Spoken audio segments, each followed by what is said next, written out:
None of these people know that they're being filmed, and that's what makes this one of the funniest films I've ever seen. By the end, you won't be able to tell what was scripted and what just accidentally happened.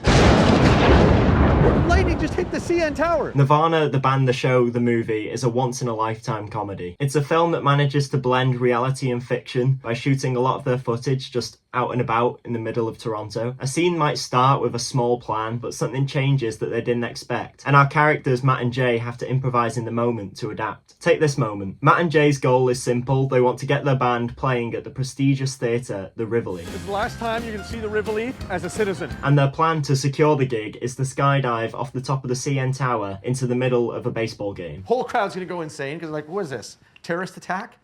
Actually, we're coming in. We're gonna have to have the peace signs. But what's so special about this concept isn't the idea, but how they managed to execute it. They buy tickets for the CN Tower observation walk with a plan to sneak players past security so they can cut their harness. And this entire sequence of them attempting this isn't scripted. In fact, you can tell that they're genuinely surprised when it works. And that uncertainty makes the success feel way bigger. We get to watch them testing the limits of what they can get away with in real time. But this is where things get difficult, because it's hard to tell where the reality ends and the fiction starts. So at what point did it start being fake?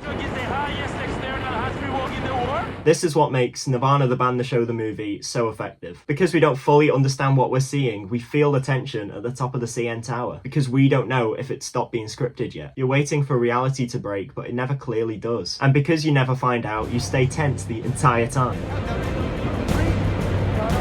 don't want to. It's a very rare quality in a film to trick you like this into thinking what you're watching is real. So it really helps you get lost in such a silly plot. The film is weaponizing the fact that you can't tell the reality and the fiction apart. And then somehow it gets even more ambitious.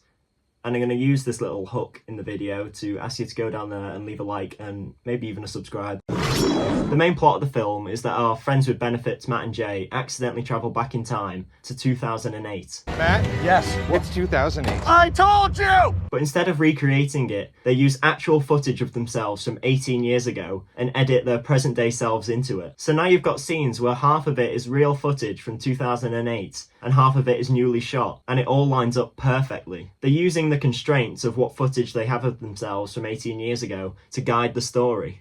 What are you doing? Oh, I'm visiting you in your dream. So the plot is being shaped by footage that was never intended for the film. It's the first time a time travel film has actually felt like time travel. Or it would be impressive if I had done the same thing on my channel. And I've got to admit, this scene where Matt slowly realises that he's in 2008 has got to be one of the funniest I've seen in a long time. Good idea, Dr. Faggot. Uh-oh. After they return to 2025, having accidentally changed the future, we get this whole segment where it's revealed that Jay is famous now as a solo artist in this new timeline. Uh-oh, Richard. Although, I don't think people should be forced to see Anthony Fantano on the big screen unconsensually, to be honest. Should have had Jay on Genius Lyrics or something instead. La-di-da-di-da, slab amina. And again, because everything feels so grounded, you stop expecting anything extreme. So when it suddenly does happen, it hits so much harder.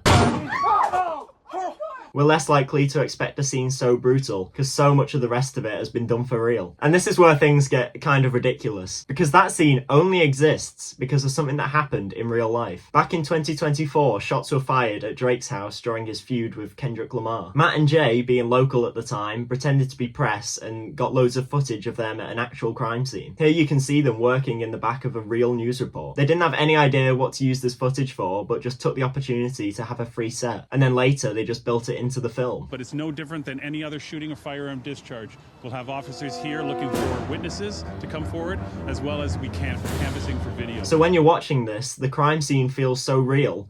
Because it is. It's so much better and cheaper than if they decided to set this up themselves. And they probably wouldn't have even had the idea to. Where other films try and have maximum control, shooting over 100 takes of a scene. Because it is exhausting. Dating you is like dating a stairmaster. This film puts so much at the risk of real life. So by the time we get to the climax in Toronto, the stakes feel weirdly high. And it's because the film has taught you that it operates in the real world. When this random stranger is asked to help out during the climax, we know he's not an actor, and we know he has no idea what is going on. This is funny to you?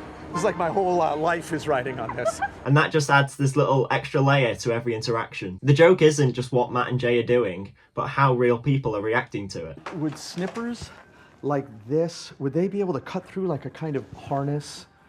I don't know if this shot of Jay refusing to pull over is real or not, and the mystery makes it all the more funny.